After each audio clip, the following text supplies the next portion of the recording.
Hi అండి. ఈరోజు మా అమ్మాయి వాళ్ళు పిల్లలు వచ్చారని ఐస్ క్రీమ్ తీసుకొని వచ్చారండి. వాళ్ళేమో సగం తినేసి వెళ్ళిపోయినారు. ఆ సగం వేస్ట్గా ఎందుకు పడేయాలి అనేసి నేను తింటూ కూర్చున్నానండి. ఎవరైనా తల్లులందరూ ఇలాగే చేస్తారు కదండి. పిల్లలకి అన్నము అది ఏదైనా సరే పెట్టడము, వాళ్ళు మిగిలి చేయడము, అది ఎక్కడ పడేయాలబ్బా అనేసి మళ్ళీ మనమే తినేయడం, ఇది మామూలే అని నేనైతే అనుకుంటున్నాను. నాలాగా ఎంతమంది ఆలోచిస్తున్నారో నాకు తెలీదు.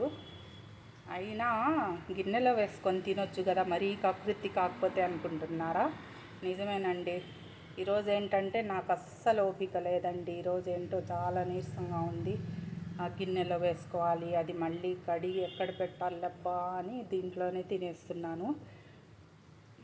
నా వీడియోస్ కనుక మీకు నచ్చినట్లయితే లైక్ చేయండి, షేర్ చేయండి, సబ్స్క్రైబ్ చేసుకోండి. ఇలాగే సపోర్ట్ చేయండి.